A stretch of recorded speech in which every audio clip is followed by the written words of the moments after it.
is great to have when you're doing a session, to pull out something that's unique, that really works for that tune. That, you know, some of these boxes I'll pull out every few years maybe, and some not at all. I mean, it just depends on if it's my stuff or somebody else's, but it's so great when you're trying to look for a sound and you start pulling out fuzz boxes and you try and you find a real sound that just suits the track you're working on. You may not use it again for a long time. These are a great circuit in terms of something unique with the voicing switch. Is like all mid-range one way, and this all like bass and treble, kind of like a scooped mid-range. The Psychedelic Machine, now this I guess might be the rarest unit. It actually has that same fuzz circuit in it. Of course, mood adjuster. I mean, this is like something you'd find at the Playboy Mansion, I guess. You know, Hef probably has these in every room. These are pretty rare.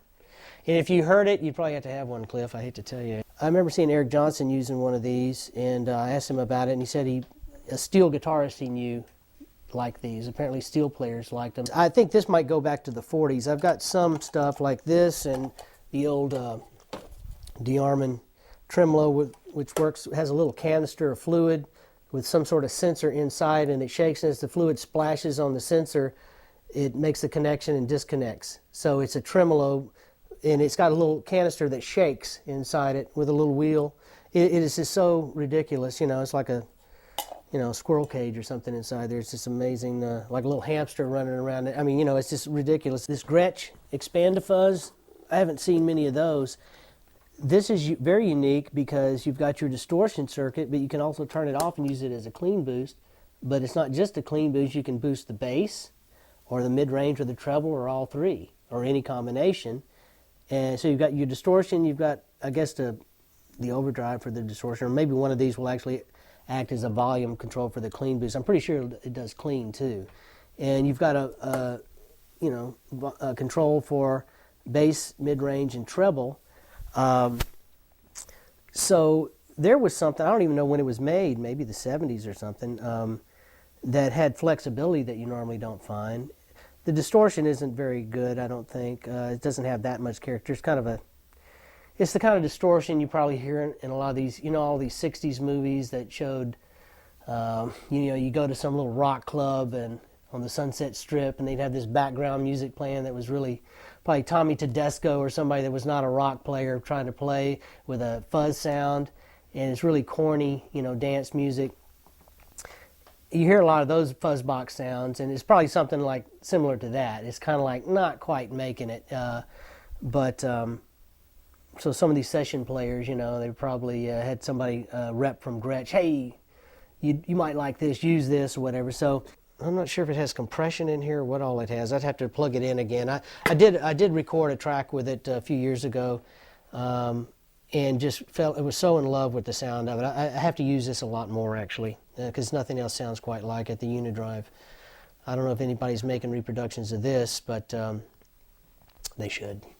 The Jordan Boss Tone is absolutely one of the most beautiful, simple circuits ever in Fuzzbox. There's so little in there I could swallow it and I wouldn't even notice it. The battery is 3 times the size of the circuit board in this thing. But its simple nature, it makes this just the most terrifying box in the world. I mean, there's things that are much bigger than this that cannot come close to how terrifying a Jordan Boss Tone is. There's just nothing out there. Everybody's ripped off a Big Muff at some point. And, you know, rightfully so. They're all made so poorly. The defective rate in these is enormous. And it was then, and it continues to be. You'll send many of these back if you're a dealer. And you did back then as well. Because the way he made them, using deleted parts and just lackluster, and the metal is thin and cheesy, so I've seen so many of these over the years that get hit really hard and will actually crease the metal at the screw line.